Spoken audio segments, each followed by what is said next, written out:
Alright guys, let's go over the brand new Diablo 4 update. It is coming out very soon. It's actually coming out on the 12th. So, starting right off, they did a short little preview over on a YouTube video, but I'm here to go ahead and condense this video into basically the info that you want. So, Diablo 4 Life over here has a pretty good article that shows off all the things that you'd want to see versus just the people talking here. So, there's a brand new area. It's coming out. It's the Midwinter Blight. This is the new event, and there is a brand new legendary aspect to actually acquire here. So there is supposed to be some sort of storyline. It's Yugioh the Bard, so this is one person that you'll be able to talk to and interact with.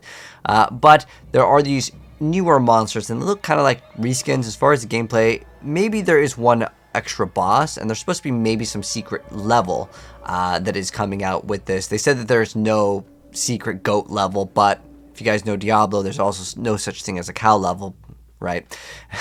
But anyways, there are 14 cosmetics to pick up. These are all free. They don't give you any sort of like damage boost or anything, but they're going to be costing what's called midwinter proofs. To get these, basically just go out there and do, looks like some sort of an objective, just killing monsters for the most part though.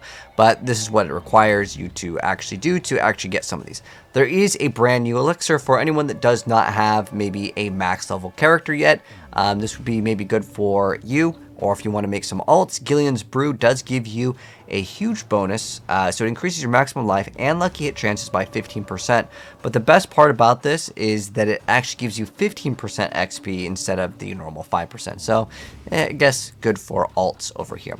And then on top of that, the new aspects were shown off. There was only one that they showed off. Maybe there are more, but this is what we know so far. So it's the Shard of Dawn offensive aspect, and here's what the legendary power does. So it says after 30 seconds of Knight's Grasp, gain Dawn's Haste, increasing your attack speed by 25 to 35% and your movement speed by 20% for 12 seconds. While empowered by the Midwinter Ward, killing an enemy reduces Knight's Grasp duration by 1 second. So, is this useful? I mean, it has more stats than Accelerating Aspect, but Accelerating is going to be a lot more consistent. But this also gives you movement speed, which is definitely a nice addition, especially if you are running the Ravenous Vampiric power. That's going to increase your stats even more. But as far as how it works, I want to test it out myself, but it looks like it has some sort of thing where if you kill an enemy, I'm hoping that you can consistently loop this. So, I mean, it says that if you kill an enemy, it reduces the Knight's Grasp duration by 1 second. So, I'm wondering, does that mean as long as I kill 30 enemies every 12 seconds, I can 100% uptime it? If so, this might not actually be that bad, especially for like any like Shred Druid. This would actually be kind of awesome. That way you can just move super fast. But that is what we are going to be able to get for our new legendary power. On top of that, there are other things mentioned here. There are different things to acquire. So these are the different things that you need to acquire. So one of them is called the Blighted Fragment. So this is found in the Fractured Peaks during the event and it's recovered from the corpses. And then the Lost Heirloom is found by recovering Frigid Husks. And the Red Cloak Trophy is acquired by recovering from the bloodied corpses of red cloaked horror. And then they show off that you can convert the different currencies to whatever you need for the different fragments to get whatever rewards that you want. And on top of that, by exchanging these materials, you will increase your tribute tier, and then there's some sort of extra reward here, which was introduced in like the Blood Harvest. So think of it kind of like the little reward system.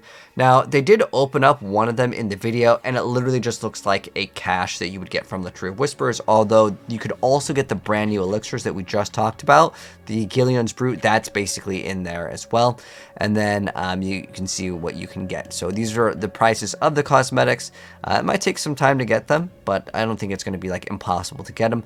And then they mentioned that there is the Red Cloaked Horror. It looks like, it kind of seems like some sort of boss, and it had like this star pattern where it would shoot out these different ice things. So maybe this one will be actually a little bit of a challenge, but who knows. And then they mentioned some sort of secret goat level, and then they said it doesn't exist.